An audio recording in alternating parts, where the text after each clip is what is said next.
Assalamualaikum warahmatullahi wabarakatuh. Bismillahirrahmanirrahim.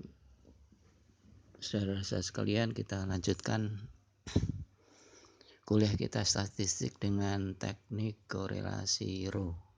Ya. Teknik korelasi pi. Teknik korelasi pi. Jadi korelasi atau hubungan pengaruh itu produk momen sudah selesai. Kemudian tata jenjang atau rho sudah selesai. Saat ini kita menginjak pada korelasi pi. Lambangnya seperti itu, sebagaimana yang di layar kalian lihat, itu pi. Kemudian teknik ini adalah merupakan data yang merupakan data pembanding yang bervariabel diskrit murni, ya, murni atau diskrit mutlak. Misalnya laki-laki perempuan, ya. Jadi datanya ini adalah diskrit murni. Kemudian hidup atau mati, ini misalnya saja lulus tidak lulus, ya, ikut bimbel tidak ikut bimbel, ikut OSIS tidak ikut OSIS, ya, dan seterusnya. Itu adalah tentang korelasi pi. Jadi dia adalah datanya itu adalah data pembanding antara dua variabel yang diskrit. Nah, pi ini merupakan penghitungan kelompok, jadi bukan orang per orang, ya. Maksudnya bukan hasil daripada pengolahan data per orang, tapi merupakan penghitungan kelompok, ya, dalam jumlah saja dalam variabel yang diskrit itu, ya. Dalam aplikasi yang berbeda tentunya sesuai dengan pengelompokan itu, ya. Jadi bukan dari penghitungan individu atau scoring data. Hasil akhir dari penghitungan pi sama dengan produk momen, yaitu antara 0 sampai 1. 1 sekali lagi saya belum pernah menemukan angka 1 untuk hasil penghitungan walaupun respondennya sekian ribu atau mungkin sekian juta orang. Hasilnya pasti 0,000, maksimal adalah 1,0. 1,0001 tidak mungkin. 1 aja nyaris, ya, belum pernah saya ketemukan, ya.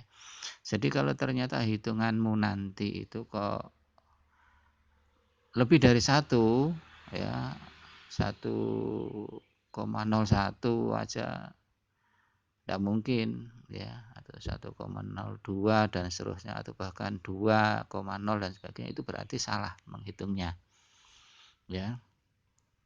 Langkah-langkahnya untuk sementara kita langkai dulu, kita lewati dulu, ya. Kita lewati dulu, langsung aja pada contoh lah, ya. Kalau kita nanti banyak teori, nanti malah kebanyakan narasi yang malah kalian tidak paham. Jadi statistik, matematik itu adalah dunia praktis, dunia nyata. Cuman logikanya yang harus kalian pahami secara murni. Ini contoh aja. Kita akan meneliti tentang keikutsertaan siswa yang ikut bimbel, ya. Jadi siswa yang lulus pada tahun ini misalnya antara yang ikut bimbel dan yang tidak, keberhasilannya masuk perguruan tinggi negeri, ya. Jadi kita sekarang akan meneliti bimbel ini ada pengaruhnya enggak terhadap masuknya mereka di perguruan tinggi, ya. Jadi antara siswa dari sejumlah responden itu, ini logikanya. Jadi kalian melihat tabel ini dan sekaligus mendengarkan logika saya, logika dalam pi ini contoh.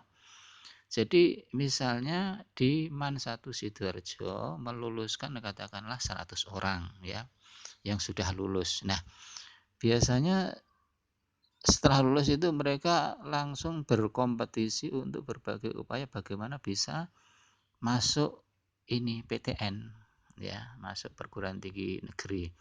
Misalnya saja dari 100 yang kita teliti yang lulus ini, kemudian tentunya ada penyebaran tentunya antara yang ikut bimbingan belajar dengan yang tidak ikut. Ya tidak ikut karena mungkin tidak punya uang, habis UNAS, habis ujian dan sebagainya, yang ternyata UN ini tahun ini dihapus ya, yang terakhir ini. Jadi mulai tahun depan ini sudah tidak ada ujian nasional lagi, kelihatannya seperti itu. Ini contoh saja. Dari mereka 100 orang ini ada yang punya uang, ada yang tidak punya uang. Dampaknya apa? Ada yang ikut bimbel dan ada yang tidak ikut bimbel. Sudahlah, nanti saya lawaran saja, tidak usah bimbel, nanti muga-muga ae ketompo ning perguruan tinggi negeri misalnya, di UNER misalnya. Jadi kita lihat dalam penyebaran ini yang ikut bimbel kemudian lulus. Maksudnya dari 100 orang itu yang ikut bimbingan belajar kemudian dia lulus masuk ke PTN. Ini ada 27 orang misalnya seperti itu ya. Kemudian dia tidak ikut bimbel, tidak ikut, tapi dia lulus masuk, itu ada 23 orang. Jadi tidak ikut bimbel, wis bejo kadang mungkin pinter pisan ya, dia lulus itu ada jumlahnya 23 orang ya. Ikut bimbel ngoyong ya, ikut bimbel mungkin ikutnya itu dia ndak patek sirus atau bagaimana kira-kira, wis molok bimbel ngentek-ngentek duit. Mohon maaf, ini contoh saja, ini kan saya menarasikan logika saja. Logika dalam statistik ini penting ya, penting agar apa namanya, ini kan nanti dalam kalian mengolah data di lapangan, statistik kan alatnya, logika itu kan yang justru sangat berjalan ya. Dan itu ada kolom-kolom ya, kolom A kamu lihat, kolom B kamu lihat, kolom C dan D ya, ada 4 ya. Kemudian dia ikut bimbel tapi dia tidak lulus, wis melok bimbel kadang tidak masuk UNER, wisan gagal, tidak ketompo seperti itu ada 20 orang itu dia menempati pada kolom, pada kotak C ya. Kemudian wis ndak ikut bimbel, ndak lulus pisan ya. Wis ndak melok bimbel, ndak lulus, ya wis iku. Ternyata data yang kita teliti ini ada 30 anak. Nah, kita sigmakan ada 47 yang ikut bimbel. Ya, ikut bimbel itu ada 47. Kemudian yang tidak ikut bimbel berarti ada 53 ya. Kemudian kita sigmakan lagi yang lulus dan tidak lulus ya. Lulus dan tidak lulus. Kita lihat yang lulus ini ada 50, yang tidak lulus ada 50 juga. Maksudnya lulus masuk PTN ya, dan dia tidak lulus masuk PTN ini ada 50-50. Akhirnya kalau sigmanya kita jumlah ya sama, 50 plus 50 ya 100. Ya, 47 plus 53 ya 100 ya. Ini otomatis seperti itu. Jadi ini ndak rekayasa, artinya kalau memang dia ikut bimbel dan lulus sekian, ikut bimbel tapi tidak lulus sekian dan seterusnya, pasti nanti jumlah akhirnya yang pojok kanan ini pasti ndak usah dipikirkan lagi, akan ketemu hal yang sama. Ya, kemudian kita masukkan rumus ya. Rumusnya ndak usah jelimet-jelimet kita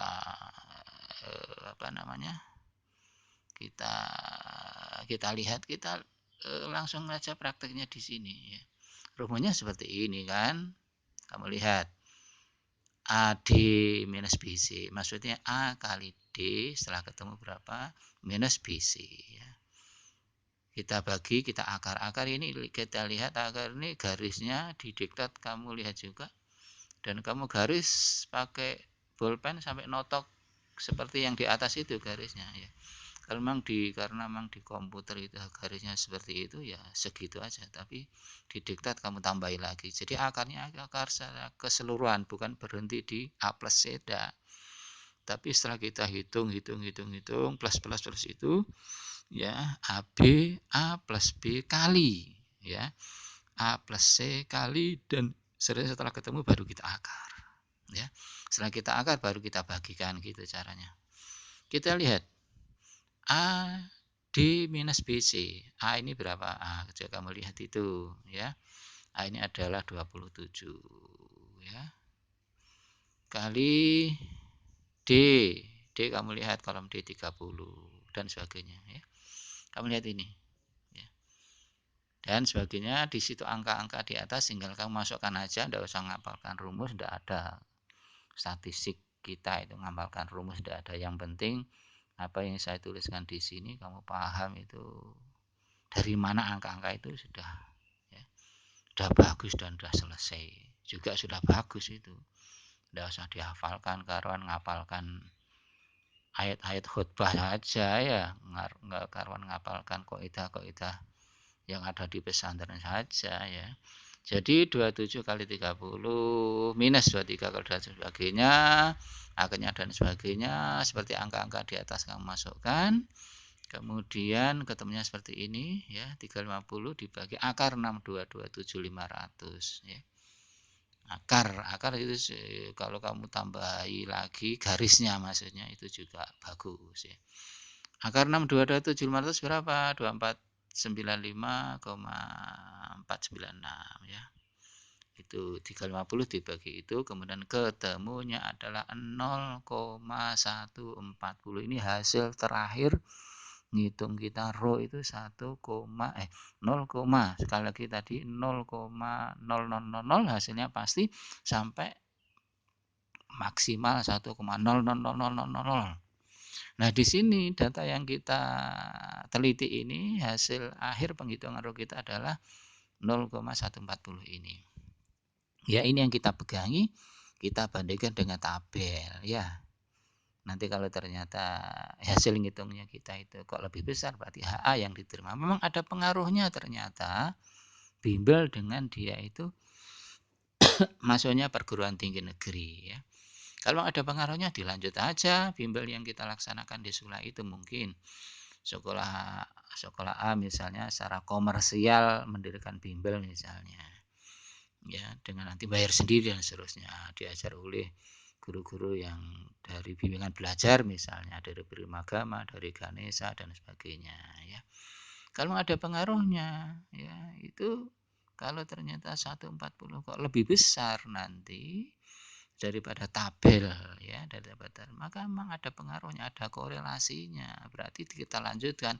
Tapi kalau bimbel ini ternyata tidak ada pengaruhnya, ternyata HO yang diterima, maka yo bubarai, mungkin seperti itu hasil decision maker yang harus dilakukan, maksudnya yang jadi pertimbangan, mohon maaf, setelah kita olah data statistik. Jadi sebetulnya untuk memutuskan suatu kebijakan itu harus dilakukan penelitian terdahulu ya, seperti statistik ini kalau kita mendirikan bimbingan belajar dan seterusnya ya, seperti itu. Nah, sekarang setelah ketemu 0,140 kita langkahnya apa untuk sampai pada HA dan HO tadi? Langkahnya kemudian kita harus mencari DF-nya. 140 kita pegangi ya. Kita mencari DF ya. DF untuk P ini bagaimana caranya ya? Yaitu N dikurangi NR seperti dalam produk momen ya. N itu apa? Jumlah responden. NR itu apa? Dikurangi variabel-variabelnya ada 2 ya. Jadi tadi respondennya kan 100 yang kita teliti. Berarti DF-nya adalah 100 dikurangi 2. Nah, kemudian berarti DF-nya berapa atau DB-nya? Ya, apa itu DF? Masih ingat DF adalah derajat degree of freedom. Ya, itu bahasa Madura, degree of freedom. Bahasa Jawa itu derajat bebas itu. Jadi DF-nya itu adalah 98. 100 dikurangi 2 ya. Kemudian DF 98 ini kita konsultasikan dengan tabel produk momen. Memang P masih tetap pakai produk momen. Produk momen ini sangat banyak ya di dalam di dalam konsultasi yang harus diolah setelah kita mengolah data-data tertentu ya. Nah, setelah kita konsultasi dengan tabel produk momen, ternyata ya yang DF 98 yang kemudian kita bulatkan jadi 100 karena di situ langsung pada pembulatan ya. Itu adalah kalau 5% 0,195, kalau 1% 0,254. Nah, setelah kita bandingkan ternyata lebih besar mana ini? Ternyata lebih besar tabel ya. Konsultasinya lebih besar tabel baik pada taraf signifikansi 5% atau pada taraf signifikansi 1% ya. Jadi karena tabelnya ini lebih besar, maka ya yang diterima adalah HO, H0 maksud saya, kemudian HA ditolak, sehingga interpretasinya adalah tidak ada korelasi ya. Tidak ada pengaruhnya, tidak ada korelasi yang signifikan antara ikut bimbel dengan keberhasilan masuk perguruan tinggi di sekolah yang bersangkutan ya. Ternyata keikutsertaannya tidak ada pengaruhnya terhadap keberhasilannya masuk perguruan tinggi ya. Udah ini kemudian kuliah kita lanjutkan dengan tugas terstruktur. Ingat, tugas struktur ini wajib untuk dikerjakan kemudian dikumpulkan ke saya sesuai dengan instruksinya. Instruksinya bagaimana? Ini yang banyak pertanyaan, japri ke saya sampai tidak paham-paham gimana ini. Ya, kamu lihat pertama di web saya, yaitu Kuliah Nur, kamu buka. Di situ ada tugas terstruktur, kamu buka di situ ya. Masing-masing kalian per individu per kelas ya. Untuk yang P ini kalian mempunyai soal yang berbeda-beda seperti saat UTS dan UAS. Untuk P kamu lihat di web saya sesuai dengan nomor urut absen kalian, nomor urut absen sekali lagi, kalian mengerjakan sesuai soal yang ditentukan. Misalnya nomor urut absen 1 mengerjakan soal nomor 1 ya. Nomor absen 15 misalnya mengerjakan soal nomor 15. Nomor absen 25 mengerjakan soal nomor 20 dan seterusnya. Pokoknya di situ nomor absen ada, di situ nanti ada kelas, ada nomor absen, kemudian ada tugas yang harus dikerjakan, mengerjakan tugas nomor berapa ya. Setelah itu langsung dikerjakan ya. Dikerjakan sesuai dengan apa yang saya jelaskan. Kalau kurang jelas dibuka-buka lagi diktatnya ya, kemudian dikerjakan di atas kertas tulis. Kok biasanya kayak latihan biasanya waktu kuliah itu dikerjakan di kertas pakai bolpen, diberi nama jangan lupa ya, dan kelas, kemudian difoto, fotonya itu dikirim ke WA saya ya. Waktu ngirim itu kamu tulis namamu waktu ngirim di WA itu loh maksudnya. Kalau di kertas kan sudah ditulis namanya sudah, dan itu harus. Waktu ngirim ke saya itu juga kamu tulis karena nomormu tidak saya save, tidak saya simpan. Jadi namanya siapa, kemudian ngirim tugas itu ke saya ya. Sebagaimana biasa, walaupun kamu masuk, walaupun kamu mengikuti kuliah ini tapi tidak mengumpulkan tugas, ya dianggap tidak masuk. Ngumpulkan tugas tapi salah, ya, tidak rundingan ambek koncone. Rundingan itu harus. Ya, saya tidak khawatir itu kalian contohan, wong soalnya beda-beda. Ya, karena konsultasi sifatnya adalah saling melengkapi. Saya mau ndak patek paham jadi paham, saya mau ndak patek jelas jadi jelas ya. Jangan sampai yang sudah jelas malah jadi tidak paham ya. Itu kemudian saya tunggu. Paling akhir adalah hari besok. Saya ngomong ini paling terakhir adalah hari besok ya, jam 5 sore atau jam 17.00 itu terakhir mengumpulkan ke saya. Demikian ya, selamat belajar dan tetap semangat dalam kondisi apapun. Kita harus ya semangat untuk terus belajar, dan tentunya kita berdoa semoga kondisi ini cepat berakhir dan kita bisa kuliah secara normal lagi, kita bisa ketemu lagi, karena rasanya ini kangen saya ketemu dengan kalian. Kalian ini jelek-jelek itu ngangen nih loh kalian ini ya. Sudah lama kita tidak ketemu ya, semoga virus ini cepat berlalu, dan tentunya kalian harus jaga kesehatan ya, jaga kesehatan sehingga semuanya sehat walafiat ya, tetap rajin beribadah ya, tetap mendekatkan diri pada Allah selalu, tidak ada alasan apapun untuk kita tidak bertakarub kepada Allah Subhanahu wa taala.